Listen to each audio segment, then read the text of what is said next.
मूर्तिजापुरात मध्यरात्री जनावरे चोरीचा प्रयत्न फसला. गौरक्षक पवन गुंजाळ व विशाल टाक पोलिसांच्या ताब्यात. डुकरे व बकरी चोरताना रंगेहात पकडले. मूर्तिजापूर शहर पोलीस ठाण्याच्या हद्दीतील वडरपुरा परिसरात मध्यरात्री जनावरे चोरी करण्याचा धक्कादायक प्रकार उघडकीस आला आहे. फिर्यादीच्या 2 डुकरांसह एक बकरी मोटरसायकलवर बांधून चोरून नेत असताना गौरक्षक म्हणून ओळख असलेला पवन गुंजाळ व त्याचा साथीदार विशाल टाक यांना रंगेहात पकडण्यात आले. स्टेशन परिसरात मोठ्या प्रमाणात बकरी, गाय व वासरांची चोरी होत असल्याच्या तक्रारी वाढत असताना या चोरी प्रकरणातील आरोपी पवन गुंजाळ हा एकीकडे गौरक्षक म्हणून काम करत असल्याचे दिसून येत आहे, तर दुसरीकडे याच्यावर शहर पोलिसांनी जनावरे चोरीचा गुन्हा दाखल केला आहे. यावेळी आरोपींनी फिर्यादीला मारहाण करून त्याच्या पत्नीला शिवीगाळ करत जीवे मारण्याची धमकी दिल्याची गंभीर घटना समोर आली आहे.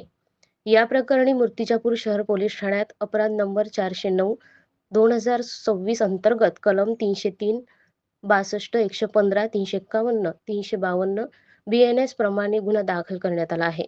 पोलिसांनी दिलेल्या माहितीनुसार फिर्यादी अमर रामसिंग सोदे वय 40 वर्ष, व्यवसाय मजुरी, राहणार वडरपुरा मूर्तिजापूर यांनी तक्रार दाखल केली.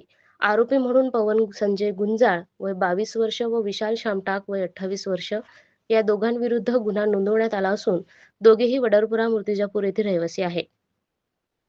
ही घटना दिनांक 27 एप्रिल 2026 रोजी रात्री 11:30 वाजता अन्नपूर्णा माता मंदिराच्या मागील बाजूस स्टेशन विभाग मूर्तिजापूर येथे घडली. आरोपींनी संगनमत करून फिर्यादीचे 1 वर्षाचे डुक्कर किंमत 10,000, 6 महिन्यांचे डुक्कर किंमत 5,000 आणि एक बकरी किंमत 5,000 असा एकूण 20,000 किमतीचा माल मोटरसायकलवर बांधून चोरून नेण्याचा प्रयत्न केला. फिर्यादीने आरोपींना पकडण्याचा प्रयत्न केला असता आरोपींनी त्याला लोटलाट करून मारहाण केली. यात फिर्यादीच्या उजव्या हाताच्या करंगडीच्या नखाला दुखापत झाली. तसेच फिर्यादीच्या पत्नीला शिवीगाळ करून फिर्यादी व त्याचा भाऊ आणि पुतण्याला जीवे मारण्याची धमकी दिली. विशेष म्हणजे आरोपी क्रमांक 1 पवन गुंजाळ याच्यावर यापूर्वीच तब्बल 12 गुन्हे दाखल झाल्याची माहिती समोर आली आहे. तर आरोपी क्रमांक 2 विशाल टाक याच्यावरही यापूर्वी 2 गुन्हे नोंद आहेत. पवन गुंजाळ आणि विशाल टाक हे दोघेही गुंडागर्दी करून शहराची प्रतिमा मलिन करण्याचा प्रयत्न करीत असल्याचा आरोप नागरिकांकडून केला जात आहे. शहरातील मोठ्या प्रमाणात होणाऱ्या जनावरांच्या चोरीमागे यांचाच हात असल्याचा दावा स्थानिक नागरिक करीत आहेत. या प्रकरणातून आणखी अनेक चोरीचे प्रकार उघडकीस येण्याची शक्यता व्यक्त केली जात आहे. फिर्यादीच्या जबानी रिपोर्ट व मेडिकल सर्टिफिकेटच्या आधारे पोलिसांनी गुन्हा दाखल केला असून पुढील तपास ठाणेदार अजित जाधव यांच्या मार्गदर्शनाखाली police head constable Yogesh Lonkar करीत आहेत.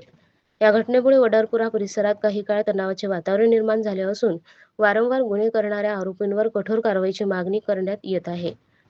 इंडिया न्यूज R7 साठी उपसंपादक मोहम्मद रिजवान सिद्दीकी, मूर्तिजापूर.